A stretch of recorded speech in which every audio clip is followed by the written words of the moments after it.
The Outlander Season 8 has officially started, and Episode 1 has already turned everything upside down in ways I never imagined possible.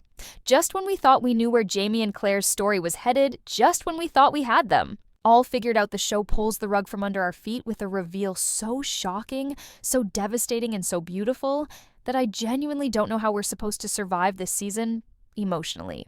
Faith's return? Yes, the faith we thought we lost forever has shattered every belief, every assumption, and every plan Jamie and Claire had for their future. Nothing, and I mean nothing, will ever be the same again. If you thought you were ready for this season, think again. Let's dive into what really happened in Episode 1, because trust me, you're not ready for the heartbreak, the hope, and the chaos that's coming. The episode starts not with battle, not with a reunion, but with pure confusion. And it's absolutely genius. Jamie and Claire are riding back to Fraser's Ridge after the devastating events of Season 7's finale, still processing everything they just went through. The air between them is thick with questions they don't dare speak out loud. They try to talk about normal things, how the crops are doing, how the house needs repairs, but you can feel it in every glance, every awkward silence. Their minds are haunted by Francesca and the impossible discovery they made. Then, as they approach the ridge, something happens that changes everything.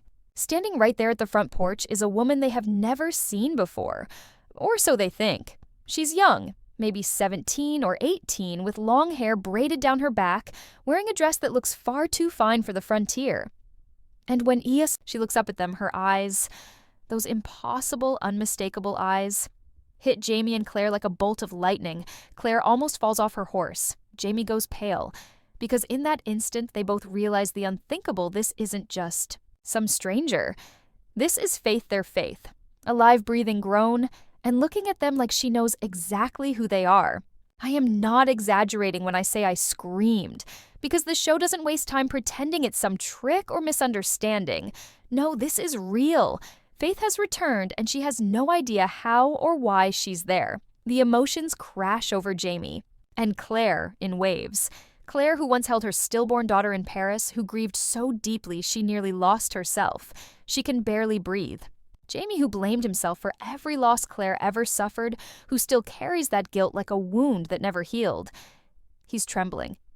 And then Faith speaks. Her voice is soft, a little confused, but clear. She says, "I think I'm supposed to find you." And that's when the ground truly falls away from under us. Because she's not just lost or wandering, she was sent. But by who? And why now? Jamie rushes to her, his instincts taking over, but Claire hesitates, her mind racing. Could this be a trick? A punishment? A miracle? You can feel Claire's fear. Through the screen, she wants to believe she needs to believe. But after everything they've been through, how can she trust that this is real? The episode doesn't give us answers right away. Instead, it drags us through the emotional chaos Jamie and Claire are experiencing, making us feel every shudder of hope and terror alongside them. Claire touches Faith's face like she's afraid. She'll disappear. Jamie can't stop staring at her, memorizing every feature, every breath. And when Claire asks, her voice barely above a whisper, "Where did you come from?" Faith simply says, "I was with the man with the blue stones." Goosebumps. Literal goosebumps. Because if you remember, Master Raymond, the strange mystical healer from Paris, always wore blue stones and spoke of time as if it were a doorway. Could it be? Did Master Raymond save Faith and somehow bring her through time? And if he did, what price will Jamie and Claire have to pay for this impossible gift? The Ridge reacts to Faith's arrival with suspicion, as you'd expect. A strange young woman appearing out of nowhere? It doesn't sit right with the settlers, and rumors start flying fast. Is she a witch? A spirit? An omen of war? Claire tries to shield her, to protect her, but you can see the fear building in Claire's eyes. She knows how brutal people can be to things they don't understand. And Faith herself? Poor Faith. She's caught between worlds. She has memories that don't make sense. Flashes of a different life, snatches of music, strange dreams about stones and voices and blood. Watching her try to piece together who she is and where she belongs is utterly heartbreaking. And through it all, Jamie and Claire are desperately trying to be strong. For her, for each other. But they are breaking inside, because deep down they both know the truth: when you tamper with time, there is always a cost. And this cost might be more than either of them can bear. By the end of the episode, it's clear Faith's return is not just a blessing. It's a warning. A ripple in time has been created, and with it a new fate has been set in motion. One that will either heal the Frasers forever or destroy them completely. And standing there, watching Jamie and Claire embrace the daughter they thought they lost, knowing all the danger and pain that's about to come crashing down around them, I'm telling you, it broke me. This is not just another season. This is the final reckoning. And it's only just begun. The moment Faith sets foot inside the ridge, it's like a storm has been unleashed. Not just in the world around Jamie and Claire, but inside their very souls. Claire tries to keep herself calm, tries to treat Faith gently like any other young woman in need of help, but it's impossible. Every time she looks at her, she sees the tiny baby she held in Paris, the life she thought was lost forever. The loss that nearly destroyed her marriage, her heart, and her will to live. And now that same child stands before her, alive, breathing different, yet somehow the same. Jamie feels it too. You can see it in every tense movement he makes and every guarded word he says. He's battling the unbearable weight of guilt. Because in his heart, Jamie believes that if Faith survived somehow, it was only through unimaginable suffering. And the idea that he wasn't there to protect her is tearing him apart. The show doesn't hand us easy answers. It lets these characters stew in the agony and wonder of this impossible situation, forcing us to sit with the questions that have no good answers. How do you embrace a child you lost? How do you make peace with years of grief that suddenly mean nothing and everything all at once? As Claire examines Fate trying to make sense of the miracle in front of her, she notices scars. Faint, but unmistakable, on her back, her arms, even along her ribs. It's a detail that hits like a punch to the gut. Claire hides her horror behind a doctor's calm face, but the truth is clear. Whoever raised Faith, it wasn't someone kind. And that's when things start getting even darker. Faith doesn't remember much. Her memories are fragmented, half-formed images of cold rooms. Strange, Faces whispered prayers. But one thing is clear. She was raised to believe she was special, chosen, that she had a purpose. And that purpose, whatever it is somehow tied to Jamie and Claire's future. The word destiny gets thrown around a lot in shows like this, but here, it feels different. It feels heavy, dangerous, inevitable. Because if Faith was meant to find them, it means someone, or something, has been pulling the strings of their lives from the shadows for far longer than they ever realized. And that someone might not have good intentions. Meanwhile, the people of Fraser's Ridge are growing restless. Gossip spreads faster than wildfire, and soon everyone is demanding answers. Claire tries to protect Faith by keeping her hidden, but it only fuels suspicion. Families who once trusted Claire now turn away from her at the market. Old friends whisper behind Jamie's back. Even some of their closest allies begin to wonder if the Frasers have brought some dark magic into their midst. It's heartbreaking to watch because Jamie and Claire have built this community from nothing, shed blood, sweat, and tears to protect it, and now it's turning against them. And through it all, Faith remains a mystery. She has moments where she seems completely normal, laughing at Fergus jokes, helping Marsali with the children, but then there are other moments. Moments when her eyes seem too old, too knowing. Moments when she speaks of things she couldn't possibly understand. Ancient songs, old battles, names of people who died long before she was born. It's chilling. It's breathtaking. And it leaves you wondering, is Faith truly the daughter they lost? Or something much stranger? Claire can't stop digging. She searches every medical record, every old diary, every scrap of memory that might explain how Faith survived. And the more she learns, the more terrified she becomes. There are whispers in the old French records of a child taken from the dead, of a healer with blue stones who could mend not just flesh, but time itself. Master Raymond. His name keeps appearing, like a ghost haunting Claire's every step. And it becomes painfully clear. Whatever Master Raymond did to save Faith, it came at a price Claire and Jamie may soon be forced to pay. Worse, It's not just about them anymore. Faith's very existence could unravel everything they've fought for. If the secret of her true origin comes out, it could shatter the fragile trust holding Fraser's Ridge together. It could destroy their family. It could change the course of history itself.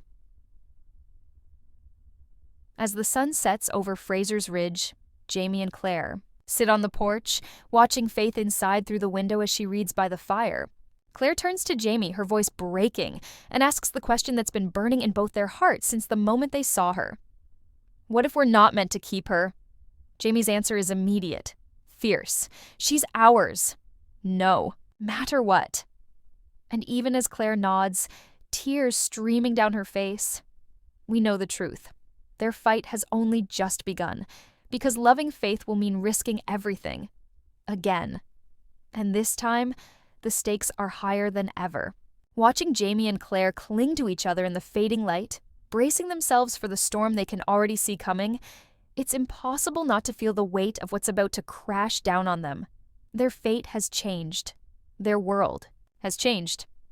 And there is no going back now. As the days stretch into nights, the shadow of Master Raymond looms larger over everything Jamie and Claire do. They cannot escape it. His name lingers like a curse in every hushed conversation, every sleepless whisper between them. Claire becomes obsessed, desperately trying to piece together the chain of events that led to Faith's survival. It's like chasing smoke.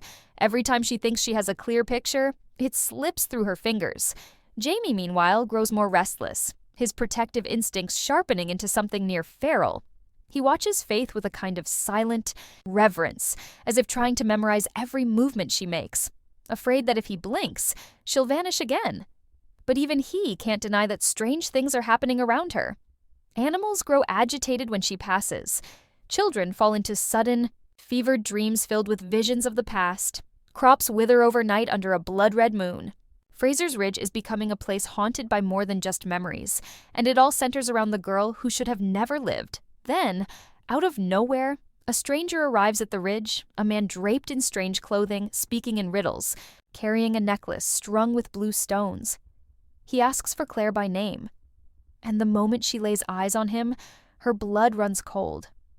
It's not Master Raymond, but it's someone who knows him, someone who serves him, someone who has been sent. With a message, alone, late at night, Claire meets the stranger in the woods beyond the ridge. His words are simple, but they shatter everything she thought she knew. Faith's survival was no accident. It was orchestrated. She was taken from death's door and thrust back into life for a reason that has yet to be fulfilled. And until that destiny is met, danger will follow her, and anyone who tries to protect her.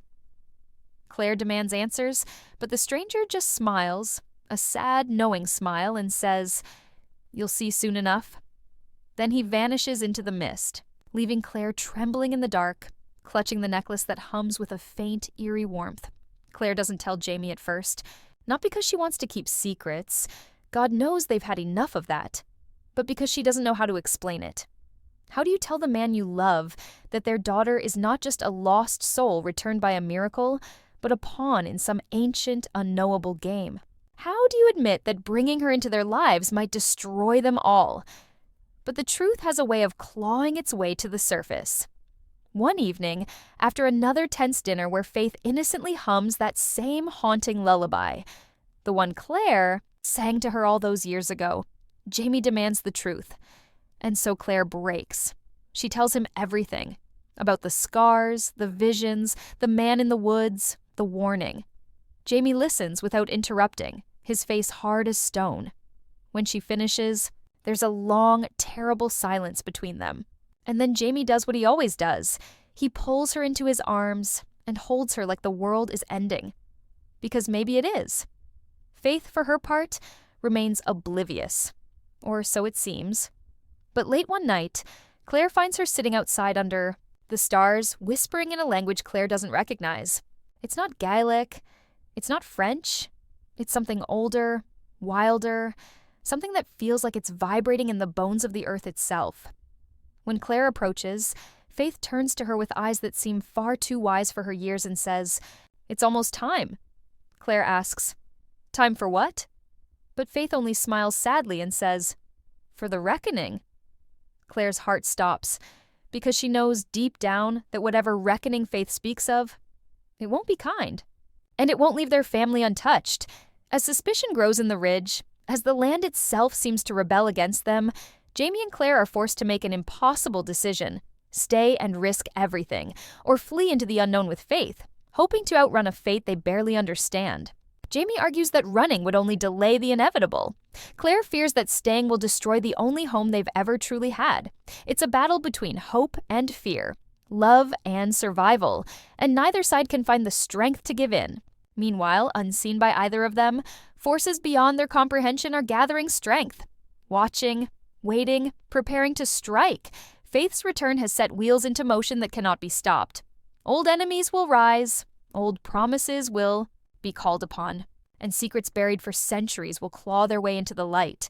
And so Jamie and Claire stand at the precipice once again, staring into a future more uncertain than ever before. They thought they had faced every trial love could bring. They thought they had conquered every demon. But Faith's return has proven that the past is never truly dead, and destiny is a beast that will not be denied. As the storm clouds gather over Fraser's Ridge, as the earth shudders beneath their feet, as whispers of betrayal and prophecy curl through the night air, one truth becomes blindingly clear: the battle for their souls has only just begun. Fraser's Ridge, once a sanctuary of peace and dreams, starts to rot from the inside out. As the eerie signs multiply, crops dying, livestock vanishing, children waking up screaming about fire and blood, whispers begin to spread among the settlers. It doesn't take long before fingers point squarely at Faith, a child found in the woods with strange scars on her wrists and a power in her eyes no one can explain. To the frightened minds of the Ridge, it's witchcraft, it's a curse, it's danger. Claire knows the patterns all too well. She has lived through it before in Paris, in Scotland, at every turn of their journey. But this time, it's different. This time, it's personal. Claire tries to reason with the villagers, to soothe their growing fear. But fear is a fire, and once it's lit, it consumes everything in its path. Even some of their oldest friends, the people they built this home with, begin to look at them with suspicion, with accusation, with hate. Meanwhile, Faith's behavior grows even stranger. She speaks of people Claire and Jamie have never met, people long dead. She disappears for hours at a time without explanation. She wakes screaming from dreams of burning cities and rivers running red with blood. Sometimes she speaks in that ancient tongue Claire first heard under the stars. It's as if something or someone is pulling at her, calling her toward a fate neither of her parents can prevent. Jamie, torn between his fierce desire to protect his daughter and his fear of what she might become, becomes a man haunted by doubt. He begins to have dreams too. Visions of Culloden, of Paris, of Lallybroch, of every grave he ever dug. In every dream, Faith stands at the center, her hair a halo of fire, her voice calling his name. "Come find me," she whispers. "Come save me or lose everything." The pressure is unbearable. Claire and Jamie argue for the first time in what feels like centuries, ugly, raw arguments fueled by terror and heartbreak. Claire clings to the belief that Faith can be saved, that love can rewrite whatever twisted destiny has claimed her. Jamie, ever the realist, fears it may already be too late. And all the while, the world around them crumbles. A brutal winter descends. Early on, the Ridge blanketing the land in ice and sorrow. Food runs short. Illness spreads. Old alliances fracture under the weight of fear. It's as if nature itself is rejecting them, punishing them for daring to defy the natural order by bringing Faith into their lives. Then comes the night that changes everything. Faith disappears, vanishes without a trace. One moment she's in her bed, and the next she's gone, leaving behind only that strange blue stone necklace pulsing faintly on her pillow. Claire's scream shakes the house to its foundations. Jamie rallies every able-bodied man on the Ridge to search the surrounding woods, but there's no sign of her. It's as if the earth swallowed her whole. Desperation claws at Claire's heart as hours turn into days. She's failed again, first as a mother who couldn't save her newborn, and now as a mother who couldn't protect her returned daughter. The guilt is a crushing weight on her chest. Jamie, meanwhile, becomes a ghost of himself hunting through. The forest without rest, without food, without hope, driven only by the need to find his lost child. And then in the blackest hour before dawn, Faith returns, alone. Her dress torn and blood-stained, her face pale and hollow. She refuses to speak of where she went or what she saw. But the look in her eyes tells Claire and Jamie more than words ever could. Something has been awakened, something old and terrible. And Faith is no longer just a lost child. They can see it in the way she moves, the way she looks at them, the way the very air seems to shiver around her. She is carrying a burden far beyond her years. Something has changed inside her, and whatever it is, it has set into motion a chain of events that can no longer be stopped. Jamie and Claire realize with sickening certainty that Fraser's Ridge is no longer safe for any of them. They must leave, abandon the home they bled and fought and suffered to build. They must disappear into the wilderness, into the unknown, if they have any hope of outrunning the darkness that now hunts their daughter. It's a choice between survival and sacrifice, between protecting their child and preserving everything they ever dreamed of. And in the end, for Jamie and Claire, there's really no choice at all. Family comes first, always, as they pack what little they can carry as they say goodbye to the home they thought would be there forever. A single question haunts every heartbeat. What price will they pay for trying to rewrite fate? Because destiny, once angered, does not forgive. And in the cold wind that howls through the abandoned cabins and shattered dreams of Fraser's Ridge, Claire swears she can hear it, the low, guttural growl of something ancient and merciless closing in.